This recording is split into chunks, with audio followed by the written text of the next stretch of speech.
Recording in progress. Okay, so welcome everybody to today's seminar. We are delighted to have Professor Ceren Budak joining us from the University of Michigan. So Dr. Budak is an associate professor at the School of Information at the University of Michigan. Her research interests lie in the area of computational social science. Ceren utilizes network science, machine learning, and crowdsourcing methods and draws from scientific knowledge across multiple social science communities to contribute computational methods to the field of political communication. So Ceren, we're delighted to have you here today. Feel free to share your screen and take it away. Okay. Oh, you cannot share screen while other, okay, never mind. It will work now, I think. Yeah. Oops, well, there we go. There we go. Okay. So, hi everyone. Thank you very much for having me here. Thank you for the great introduction, Ravi. And today's talk is going to be on some of our work on the role of markets and norms in regulating disinformation. So as I'm sure all of you know, the last decade has brought a lot of attention to the problem of disinformation, with a lot of this attention being focused on social media platforms, and in particular, well, Facebook. Scholars and pundits alike are calling out these platforms for creating a haven for misinformation and hate that undermine trust in our democratic institutions. And indeed, social media platforms are commonplace in our lives and shape our behaviors. And perhaps more importantly, they have failed at several occasions to follow their own policies, to act upon hate and misinformation, and also failed to share data for full accountability. So I want to start with pointing out that the scrutiny is justified. However, I also want to point out that misinformation problem predates and extends beyond social media. For instance, here, I think the historical lens can help us identify the problem is systemic and therefore requires systematical solutions. But even if we focus on only today, recent scholarship points to strong demand effects, that is, people seeking out such information and doing so across multiple channels. So this suggests that once this information is produced and put out there, there are various channels through which that information reaches news consumers. This is a little bit in conflict with or misaligned with scholarship that mostly is focused on dissemination and consumption. And I would argue, and some other scholars do as well, that there's something upstream from this, that is production, that is not as much focused on. So I think that's an important challenge, one, because again, it's upstream. So understanding the production can help us sort of limit the problem at its root, but also because bigger channels like cable news can echo production by these small producers. This is indeed used as a strategy by disinformation producers as a way to trade up the chain to get larger audiences. And this happens due to various reasons. One of them is that traditional media is sort of accustomed to indexing political elites' language. And as we've seen in a recent study that I'm not going to cover here, but we've seen that they do so regardless of the accuracy of these statements. And unfortunately, our political elites seem to be less and less concerned about their accuracy of their statements. So this is becoming more of a challenge with the basically gatekeepers themselves breaking down. So I would like to point out that even though social media platforms are important to study as they're popular channels of news dissemination, I think it's important not to let that detract from thinking about broader mechanisms that lead to changes in production, dissemination, and consumption of problematic content. So the question is, how do we move beyond that sort of singular approach and think about exploring this space systematically? In this talk, I'm going to be using a socioeconomic theory of regulation to guide our exploration. This theory is called the pathetic dot theory, introduced by Larry Lessig, a legal scholar, in 1999 in his book called Code 2.0. A really interesting, fun read, by the way. But according to this theory, there are 4 modes that act upon our behaviors online and offline. These are laws that constrain through the punishment that they threaten, norms that constrain through the stigma that a community imposes, markets that constrain through the price that they exact, and finally, architectures that constrain through the physical burdens that they impose.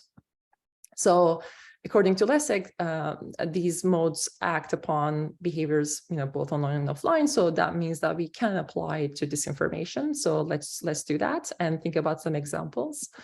So for disinformation, laws, lawmakers can introduce bills, for instance, to regulate disinformation. I live in the United States, where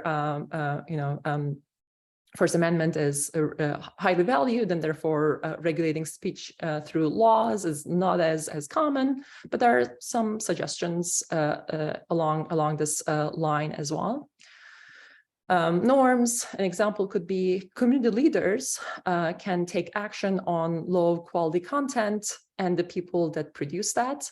And that can be reflected in the rules of the communities that they are leading. So here we're looking at our coronavirus subreddit, and you can see in its explicit rules that they have an explicit rule against low quality content, which would be moderated.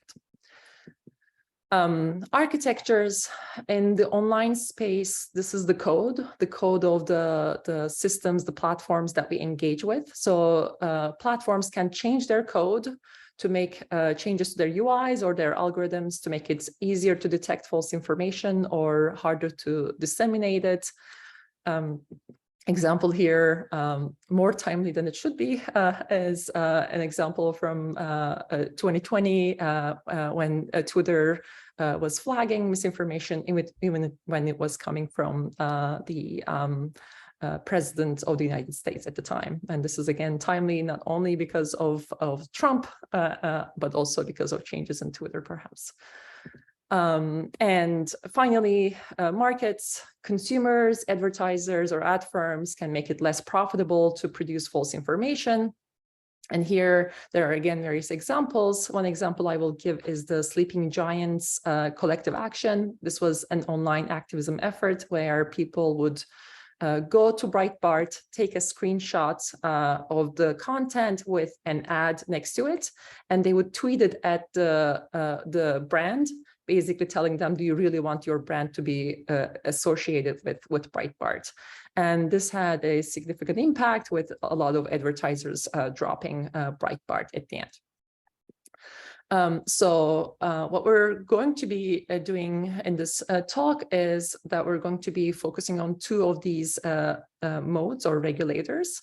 Focusing on markets, we're going to be particularly focused on ad firms and advertisers, and the degree to which they support misinformation producers through display advertising. And we're going to ask whether, if they change their behavior, what would be the impact on these misinformation producers. And then very briefly, I'm going to be talking about another study. This is an upcoming study at CSEW, where we're going to be focused on community leaders, and in particular, focusing on Reddit moderators and how they moderate COVID-19 misinformation.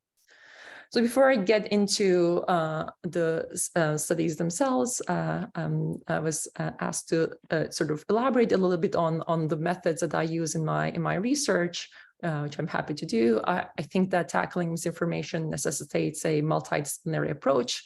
In my work, my background is in computer science, so I rely mostly on models and large-scale data to answer the questions at hand.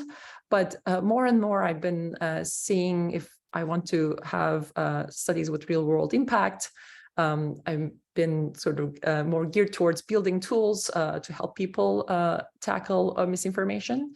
And so the methods that I've been using have been changing as a result as well. So I wanted to be a little bit different here, perhaps from some of those other talks you might see in this seminar series, and focus on two studies that are going to be different in methodology. So let's see how this goes. The first one is still not too far. We're going to be talking about a measurement and or an audit study. So this is going to be in particular a black box audit study. And the reason that I'm using this when I think about the markets and especially display advertising is that the display advertising ecosystem is really complex and really opaque. So trying to understand that with models that are out there is unfortunately not really possible. So we had to collect a bunch of data and understand to understand the role of different players in this space. So that's the first two studies that I highlight here, ICWSM and Journal QD papers from last year. Study 3 is, as I said, I'm more and more interested in building tools, and we're in the process of building tools for moderation and Reddit, basically helping Reddit moderators do this more effectively. And this motivated our use of semi-structured interviews to better understand how Reddit moderators are currently moderating things and what kind of tools and solutions they find lacking. And that's a paper that's coming up in CSCW next year. So I'll start with the first one. This is the one that is on the role of market and the disinformation ecosystem. But before I give you I don't know if you were seeing this. Okay. Before I give you the results of our work, I want to make sure that we have some high-level understanding of how display advertising works. It's a very messy system, so it's going to be really a high-level, simplified version of what's happening. But here, oops. Sorry. Here I'm showing you a screenshot of a homepage of zerohedge.com that's classified as a sort of low quality, low credibility news producer according to multiple lists that are shared by fact checkers and scholars out there. So you can see that there is some sort of news content that's starting, but there's a bunch of ads that you see on this homepage. So let's hover over one of them. We're hovering over this Motley Fool ad. If you hover over it, you can see that it's not pointing you to the Motley Fool page. It's pointing you to googleadservices.com something. So what's happening here is summarized in this overly simplified characterization of the display ad ecosystem. We have three types of players. We have the advertisers, we have the ad firms, and we have the publishers or content providers. So here our content provider is Zero Hedge. It's allocating space on its homepage to these middlemen, the ad firms, which are serving ads when you load the page. So when you're loading the page, there is an auction that happens, and at the end of this so this is, in this case, the auction is being run by Google Ad Services. In this case, the Motley Fool won that auction, and Zero Hedge makes some money by showing the ad. Google Ad Services gets a cut, and the Motley Fool is happy because they got visibility. You might click the link and maybe buy something on their page. So I should point out that this is only part of the display ad ecosystem. We're going to be focused on the real-time buying channels, or also referred to as the non-guaranteed selling channels. These are basically ads that are run through these auctions through the ad firms. There are also guaranteed selling channels or direct sales. This is when advertisers directly work with the publishers. This is actually a really big part of the display ad space, but it tends to happen between big advertisers and big publishers. So given that our focus is on these small, low credibility content providers, this was a little bit less of relevance. So for this work, we only focused on the upper part of this, but it still is a very interesting aspect that we're hoping to explore in the future. So I think have to tell you this. This is a lucrative business, which is why we've seen various examples in 2016, for instance, of people that have absolutely no ideological leaning that were creating these pages to lure in people from a particular ideological viewpoint and show them ads and make money, right? And going beyond anecdotes, there are studies that suggest that this is a really large sort of market here. So this is where this measurement study is focused. The first study is going to be focused on the ad firms and the role that they play, and the second study is focused on the retailers. So let's get started with that first one, ad firms. So our high-level question was, can ad firms blocking low credibility sites help curb misinformation? Policy scholarship suggests that this can work. There are various theoretical reasons why it could work, because as I said before, there are a lot of sort of monetarily motivated agents in this space. But the effectiveness of this depends on empirical evidence, which we were hoping to extract in this study. So the first question we need to ask here is, how much are these low credibility news producers actually relying on ad support? So if they are not relying on ad support, if most of the stuff out there is, for instance, state-sponsored news, perhaps this is not going to be as effective. But even if a lot of these producers are relying on ads, it's important how concentrated that ad reliance is on a small number of credible ad firms, right? Because our thinking is that you need to be able to do this with a relatively small number of partners or stakeholders that you need to convince to change their behaviors. So if these news producers are working with thousands of ad firms, some of which are not credible themselves and serving malware and so forth, chances of us being able to convince them to change their behavior is not going to be as high. And finally, this is at the end of the day a business. So our ability to convince these ad firms to let go of the revenue streams perhaps is a function of how much money they're currently making from these partnerships. So our goal was to ask and have questions answered, these 3 questions answered, which is where we had this large-scale data collection process that is the center of our work here. So I won't go into the details of this first part, but we have done some robustness checks. We've used different lists, but we are basically relying on lists that are published by reputable fact-checking organizations and scholars out there that tells us whether a domain is producing low credibility or traditional news. And we use, as I said, different sources in our analysis. Then we used a web emulator to automate the process of browsing news sites. So basically on a daily basis, we were visiting these news sites and loading the page and then extracting ad-related URLs from web page iframes and to identify the ad firms or ad servers that are owned by ad firms. We are again relying on lists that are published by privacy and security researchers and the lists that they have identified. And as I said before, display advertising is a really messy world. So we had to do a lot of post filtering to get at a high quality data set. So first of all, there are a lot of trackers out there. It's super interesting, but it's not directly making money to content providers. So we had to identify and filter them.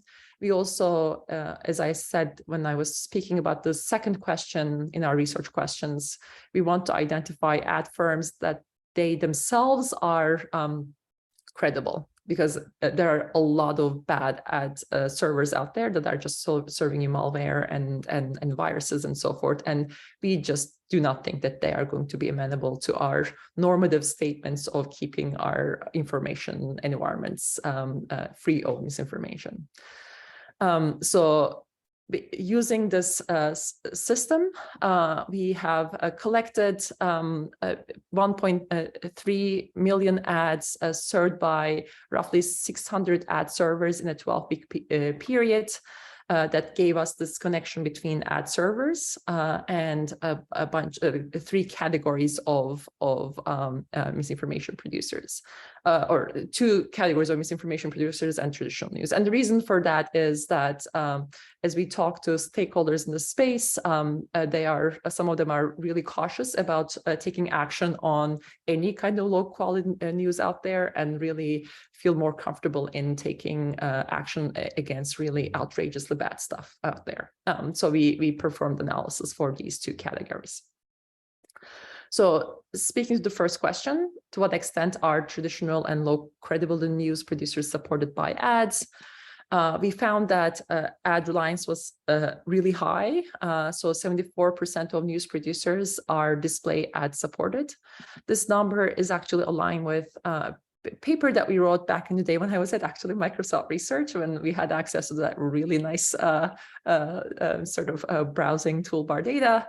And at that time too, we also have seen that the news producers were the sector that of content providers that were the highest in their reliance on display ad advertising. So that checks out. Things haven't changed as much, but the main question we had was related to the low credibility news. So we want to understand which producers are more display ad reliant. And coming into this, I was expecting to see that the answer was going to be that low credibility news. But we have seen the opposite, that traditional news were more ad reliant, both in terms of the number of ad servers that they work with, as well as the number of ads that they serve. So that seems counterintuitive at first look, because again, we're expecting low credibility news to be sort of, outrageously seeking revenue and showing you ads everywhere. So what explains this finding? The answer was actually in my our 2016 paper, in that the long tail content providers simply do not have enough traffic to monetize. And so that makes it sort of less meaningful for them to create these connections. So indeed, if you account for these factors of basically their traffic, as well as how long they have been around, then you start seeing that these categories, especially in the clickbait and the fake categories, they show a lot more ads compared to traditional news that are similar in their size and age. So moving on to the second question, how concentrated is this ad reliance on a small number of top credible ad servers? The answer is it's highly concentrated. So Gini coefficient that's commonly used in this setting is 0.83 for this outrageously bad fake category, and 0.81 for low quality. And to make this a little bit more sort of interpretable, we can look at this plot here that shows us on the x-axis the top X number of credible ad servers, and on the y-axis, the fraction of ad traffic they account for these 3 different content providers. So you can see that things are concentrated for traditional news as well. 30% of the traffic is being served by only 10 ad servers, but this number is significantly higher for the outrageously bad, like fake category. So 61% of the ad traffic that we observe is coming from only 10 ad servers, which is giving us some indication that this could be a potentially good sort of strategy to explore. then the question was, okay, like how much money are these ad firms that own these ad servers making from these collaborations? So here I'm giving you a table that is giving us the ad firm. So here we had to do extra stuff to map the ad servers to their ad firms. But once we do that, we find, for instance, that they're actually, the Google is accounting for roughly half of the fake news ad traffic. Which is really a whopping number. But according to our back of the envelope calculation, where we use both different computations, both using per click or per view, sort of what if they were using one or the other, it really doesn't make that big of a difference. We find that they're making a really negligible fraction of their revenue from these collaborations. So 0.00008% of the revenue is for Google is coming from this. So in short, what we're finding is that low credible news is heavily reliant on top credible ad firms, and it would cost very little to these ad firms to blacklist these news producers, suggesting that this could be an effective market strategy to combat disinformation. So I'm going to move on to some results from the advertiser study. I don't know if I see some chat points. Should I take a pause and answer questions, or we're good? Can I ask a brief question? Yeah. So I'm curious, like, if you've thought about whether or not these firms have moderation teams that could easily come up with blacklisting lists. Yeah, that's a great question. Yeah, I've talked to. Oh, sorry. Sorry, I was just thinking that they may lose negligible revenue, but it may cost them quite a lot to figure out which firms to blacklist, and so that the actual cost might be less. Great question. So I've talked with the biggest player here. I talked to Google, folks from Google. It's not the difficulty of identifying. I mean, so actually, I'm happy to talk at the Q&A. Really, it is really hard to pinpoint exactly who are the producers of misinformation, and there are disagreements across experts and automated approaches as well. But it's not technically hard. Like, there are lists out there, and there are producers that are listed by many lists out there. So it is less of a technical challenge, more of a challenge of these ad firms being unwilling to be the people that decide who are misinformation producers. So it's more of a social or sociological challenge, I guess, than a technical one. In fact, actually, the technical solution is out there. So at least for some of the ad firms. So Google actually allows the retailers themselves to blacklist domains, but they won't do them themselves. And again, the technology is out there. It is more the concerns about taking action in this space. I hope it answered your question. Ceren, one question that was typed in chat refers to, I think, the question 3 that you just addressed. It says the percentages are low. How do they translate into absolute dollar values? I'm assuming it's referring to the 0.00000. Yeah. Oh boy, that I don't have it off the top of my head. Of course, Google is making a lot of money, so it's negligible for Google, and it's clearly not negligible for the producers themselves. They are making a lot of money, and again, I don't know the absolute number, but there are some other studies that looked at this the display advertising space, and let's see, I think. Let me see if I can find that information. Like, numbers are in the sort of orders of like total. So we were looking at only a small time period, but yearly numbers are estimated in the billions. So it's a really large number in the entire sort of ecosystem for.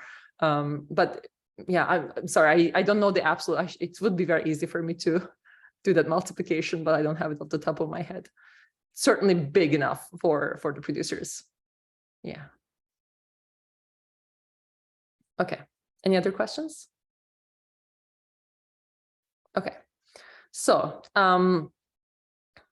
yeah, and I should point out that's well, the number that I shared, it's for the producers. Google is only getting a cut, so they're getting a smaller, obviously, share of that. Okay, so moving on to the retailer analysis. So here our focus was to understand the potential cost of advertising on low credibility sites. And here the idea is that consumers avoid retailers that they perceive to be socially irresponsible and unethical. And indeed, we've seen examples of several advertisers facing brand concerns due to their partnership with low credibility news. So our goal was to understand which retailers are commonly advertising on such sites, potentially opening themselves up to consumer backlash, especially if we can create these tools to make this information publicly available. And looking at from the publisher-centric focus, we asked the same question that we asked in the ad firms world, where can retailers blacklisting low credibility sites help curb misinformation? So the structure is pretty similar. Except that here we are interested in understanding not the ad firms, but the retailers. So we had to look at the landing page and determine retailer popularity using sort of, again, lists that are published out there. We also assign retailers into different market sectors. We had certain hypotheses here, and using a semi-supervised learning technique that I'm not going to go into the details of, but basically uses the information on their landing page to classify them to topics.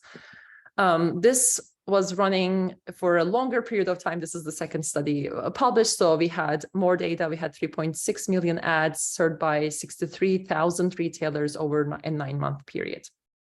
So starting with the first question, which advertisers are advertising on low credibility sites? So here on the x-axis, I'm giving you a plot. On the x-axis, we're showing total advertisements by that publisher across all sites in our data set, so across both traditional and low credibility sites. On the y-axis, we have their z-score that tells us the degree to which they are more strongly affiliated with low credibility news. So they're advertising more on that, versus if it's lower on this y-axis, more strongly affiliated with traditional news. So if you look at this plot, you can see that there are some interesting outliers. Perhaps unsurprisingly, DonaldJTrump.com is more affiliated with low credibility news. Perhaps also unsurprisingly, US concealed carry is seen more here, given the alignment in policy interests and of the audiences, given that we know that low credibility news consumption is concentrated on the right. But we're also seeing really well-known, popular retailers, Amazon being the most outrageously big one, that is advertising quite a lot on low credibility sites. And I was surprised by this, but as I've been having more and more conversations with stakeholders in the space, I've been told not to be too surprised. So that's sort of some examples of. I won't go into the details of this here, but we also in the paper looked at how this alignment varies across market sectors, which we've seen doesn't vary by much. There we weren't too surprised, but I was really surprised to see that things don't vary that much by retailer popularity tiers. So we were expecting that big brands have marketing departments and they're also more concerned about their brands and would be less likely to be affiliated with these sites. in the aggregate, we haven't seen that trend. I'll give you some results in the next slide that shows us that temporally things are actually changing. So focusing on the publisher-centric analysis, which retailers are low credibility sites relying more on for their ad support, and how is that changing over time? So in this plot, I'm giving you a version of what I showed you for the ad firms. So on the x-axis, we're looking at the so basically popularity of the retailer. So this gives us a sense of how big that particular retailer is. And on the y-axis, we're giving you how much of the ad traffic for traditional and this outrageously bad stuff, fake category, they are accounting for.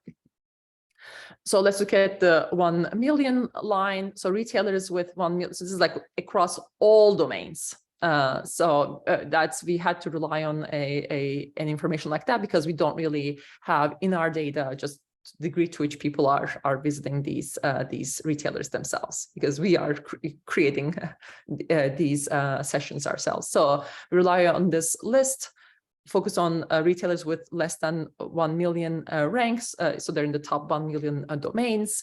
This basically is roughly 22% of our retailers that account for basically 14,000 retailers.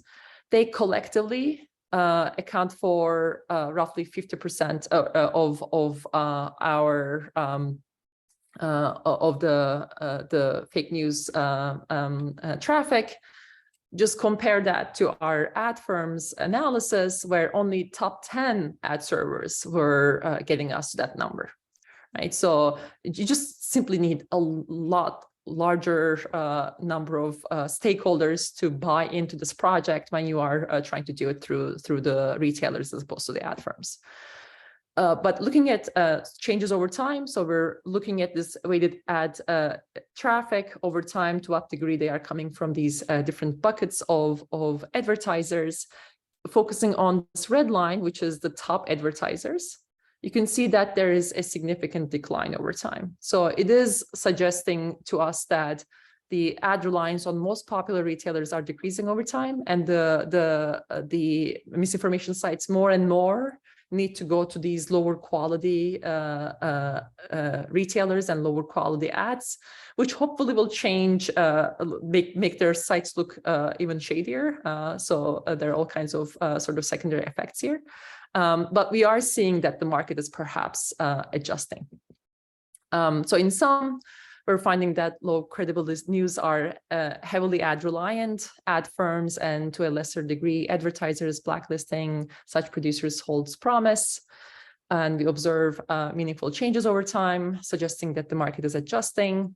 It could be perhaps, due to consumer activism. And there is increasing interest in the ad tech space and responsible advertising. So we're hoping that such data, when presented in the right format, I'm at the end of the day an iSchool person, can help improve this space. I gave you the example of Sleeping Giants, but there are various other examples of Check My Ads in the US, or Conscious Advertising Network in the UK. So we're actually currently we have an ongoing interview study with the leaders of this space to understand what kind of tools we can build for them to use in their negotiations with ad firms and advertisers. And we're finding that they are really in need of good data in their fight. So I'm showing you just one quote from this ongoing study from one of our participants. Is like, this is very helpful because I work on pressuring brands to do better with misinformation. So for me, this is useful data that enables me to make a pitch to brands. With meetings in Amazon, I can say, look, data from University of Michigan says X, right? So they're like looking for academia to come in with our neutral viewpoint and provide data to help with that with this fight. I should point out that there are various limitations. It's working in the display advertising space as an outsider is quite challenging. So we couldn't account for the effect of targeting. That doesn't affect the ad firms analysis because the same ad firms are serving the ads. But for the retailers, we would need to know exactly what kinds of people are visiting these sites to be able to do this reliably. This is something that we would need partnership from perhaps ad firms to help us with this analysis. We considered real-time auctions. As I said, I think that's the main aspect when it comes to low credible news, but there's some interesting stuff happening for some high-profile producers. Like if you imagine Infowars.com has its own advertisers, and that kind of analysis is not affected here. And better counterfactual analysis. So this is something I have some, backup slides where I'm happy to talk about this. We relied on a bunch of different lists, but at the end of the day, it's really challenging to decide who are low credibility producers and convincing people in that front. So I think that is one of the most important challenges for our field moving forward. And I should point out that here we give sort of data on the economics of this, but we cannot say that the markets ought to regulate this information, right? This is also a function of our values as to what degree we believe ad firms can decide what kind of information we see online, even though they already do. So with that, I'm going to maybe briefly talk about 5 minutes on the other study that's going to get published at CSCW next year. But I can pause and see if there's a question that I should take before I do that. Ceren, I'll just read a question that popped up in the chat from Thomas B. Says, really interesting talk. Thank you. There are 4 big ad/marketing holding companies, WPP, Publicis, Omnicom, Interpublic. Do you know the extent to which the publishers and/or ad server entities in your studies roll up into one of them? If so, how might they further account or explain your results? Yeah, that is a great point that we did not look at that. So yes, we are treating each of these retailers as individual retailers, but yes, they are, at the end of the day, they have these parent companies, and parent companies changing their behaviors could be could have a bigger dent. So yes, I did say that it's like 14,000 retailers we need to convince, but we don't know. That would be a great question. I should make a note of that to try to see if we can reliably get at that. If you know what kind of data we can use to get at that, I would love to hear, but we'll do some investigation here ourselves as well. Yeah. Any other questions, or should I? That's it from the chat right now.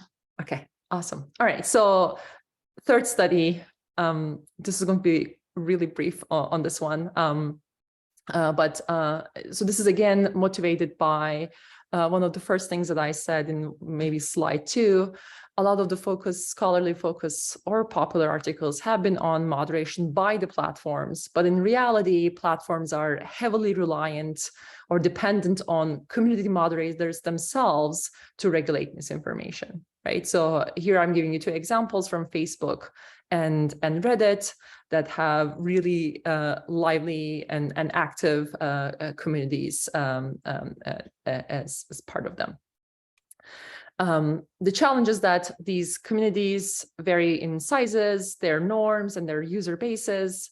And they also are being moderated by moderators that differ in their expertise, beliefs, and moderation practices. As I'm giving you some examples of subreddits here, but as I said, there are 3.2 million subreddits to think about. So our goal in this study was to understand how these online community moderators deal with misinformation, how do they identify them, and how do they choose to take action on cases that they identify. What is the role that the crowd wisdom plays in this process? So what kind of signals are they getting from their own community members, and how are they using them? And the third question was related to, again, these tools that we are building that we wanted to get feedback on. We want to understand how we can help platform stakeholders in this case, Reddit moderators, better leverage crowd wisdom for misinformation detection. And our motivation here was that there are a lot of crowd signals of the crowd members fact-checking each other, but that's really sort of not very easy to for the subreddit moderators to collect and consume. So how can we use basically modeling to identify those cases, aggregate them, and present them to the moderators? So we did this by focusing on COVID-19 misinformation on Reddit, and by conducting these semi-structured interviews with the moderators. The reason that we focused on COVID-19 was that this was the case where the moderators were explicitly mentioning their need. So this seemed like a good case for trying to support people who are in positions of I guess, power, but also needing technical help. Just a little bit on our participating subreddit and moderator demographics. So as I said before, there are 3.2 million subreddits, and we wanted to be systematic in the way that we explored the space. We had certain hypotheses that decided what kind of stratification strategy we were going to use. So we wanted to get insights from subreddits that were COVID-related versus non-COVID related. We wanted to see how things vary across community sizes. And we want to understand the role that user ideology played in the moderation practices. So we had a 2x3x3 exploration space, and in batches we sent invitations and tried to recruit people from each of these categories. We interviewed 18 moderators. We interviewed until there were no new stories that were emerging that represented 20 unique subreddits. As much as we tried and reached out to many conservative-leaning subreddits, we only had one that responded back to us. So keep that in mind as we're progressing. This is going to be mostly reflecting non-aligned or left-aligned subreddits. Our participants are, have high moderation experience. They spend a reasonable amount of time per day in their moderation. They actually are, their self-assessment of COVID-19 is pretty high. And that's perhaps, and actually it didn't vary across COVID versus non-COVID subreddits, which was surprising to us. But it's also not just self-assessment. We find that a really large fraction of our participants were people who either worked or are currently working in the health industry. So we actually have people who are sort of experts in this that are carrying out this task. I won't go into the details of the entire study. Just very few key takeaways. One, we identified a workflow that described all but one moderators in our sample, and only one thing I will highlight from that workflow. A lot of our attention in the modeling and machine learning space has been on identifying content facticity, like who's sharing correct or false information. But that's really a small fraction of the information that the moderators are using to either decide if something is misinformation and whether they will take action on that. They're using that, but more heavily relying on what they think the user intent was to decide if something is truly misinformation. And on top of that, when they're deciding moderation action, they consider the potential harms to decide if they will do anything about this at all. So they're really sort of light-handed when it comes to moderation, which is really important for us to consider when moving forward. We also found that most participants rely on crowdsourced flagging, which is that basically insights from their community. But interestingly, we found that they relied on two types of wisdom of crowds. We found that they relied on ordinary users to identify potential misinformation, but when they reach difficult cases, then they rely on their network of moderators to decide difficult and ambiguous cases. So that again informed our future sort of tools. It seems like really building tools to make this interaction among moderators more seamless and easy is really important. So I had some slides here, some more fine-grained results, but I don't think I have time for this. I'm just going to skip them. But we had some comparisons to different methods that people use in the space. And even though they rely on crowdsourced flagging and they really value it, they were really detailed and very insightful about the issues that exist and how they would fix it. And it's really interesting how they're like really thinking game theoretically, like how people would game the system and what they would do about that. It's really quite impressive how insightful these folks are.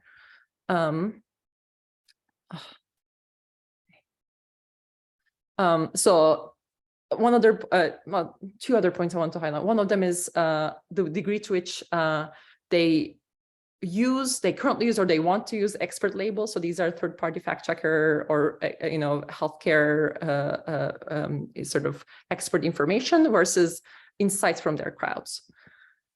We found that only 10 out of 18 participants preferred expert labels over their sort of crowd information. And mostly because, again, they really cared about this user intent that they can't get from the experts. And perhaps more surprisingly and sadly, a quarter of the mods distrust third-party fact checkers.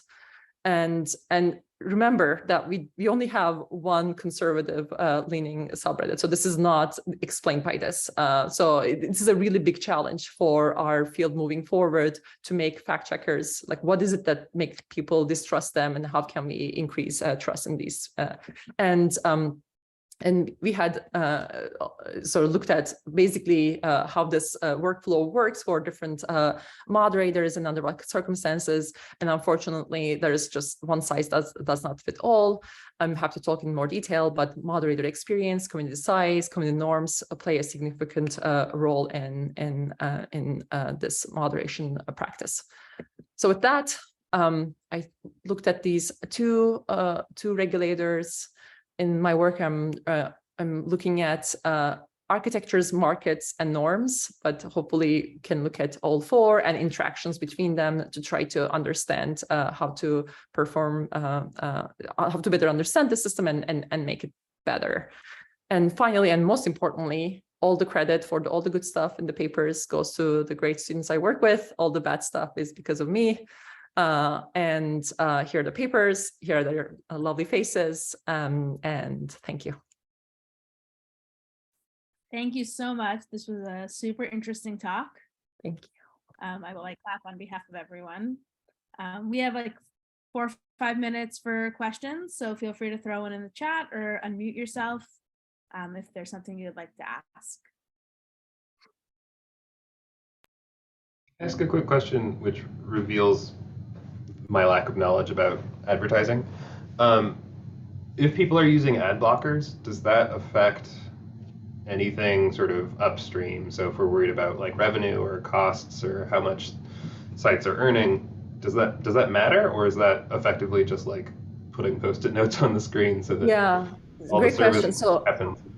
if it were to happen at scale, I think that all of these players would, the retailers would react to it and change their strategy. But so the way that ad blocking works is it can work in two ways. It could be sort of before loading or after loading. And when it's after loading, the advertisers are making the content providers are getting the money from the advertisers. So mostly the analysis so far is not affected, but if we reach a point where most of the population is blocking things, then retailers will be like, I'm not getting anything out of this, and change their strategy.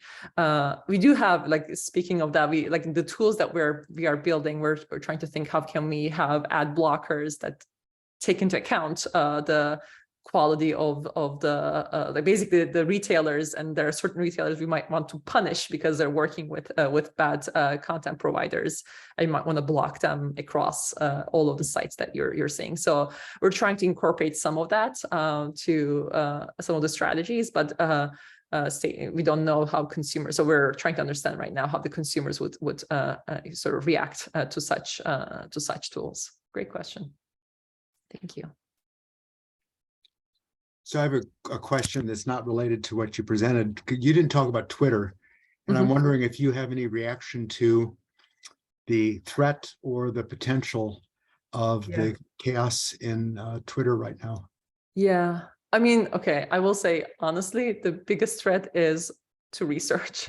Because at the end of the day, I mean, it's all personally, like I'm more immediately thinking all these things. We have some experiments that are about to be just launched in the field, and who knows? I mean, it might be that they're not. So they're actually, whenever we have experiments, Twitter is really careful with their moderation and can block all of the bots. So who knows? Maybe it'll actually run faster. But so there is future of research and data availability that seems shaky. In terms of the moderation being really poor, that's really bad, given that most of the population is not. I mean, so it's not. Twitter is not by and large the most popular social media platform, but it is the most popular for political elite and journalists. To the degree that that's going to shake things up there, that's going to be a challenge. But I should say that I think maybe this is following on my first two slides. I am more concerned about the more systematic changes in our social and political structures, and I'm more concerned about the sort of willingness of political elite to lie and do so across multiple channels. They get a much larger audience, and they are generally thought about as being gatekeepers, and it seems to me that they're going to do so across all the channels, including cable news, that has a much larger audience. So yes, I am concerned about the moderation changes. I'm concerned about, at the end of the day, for us to address things, we need to study them and understand them. And Twitter was one of the main ways that we were able to do that. Thank you. Very interesting talk. A lot to think about. All right. Well, thank you again so much. We really enjoyed this. And that's it. Thanks, everyone. Thank you so much. Thank you.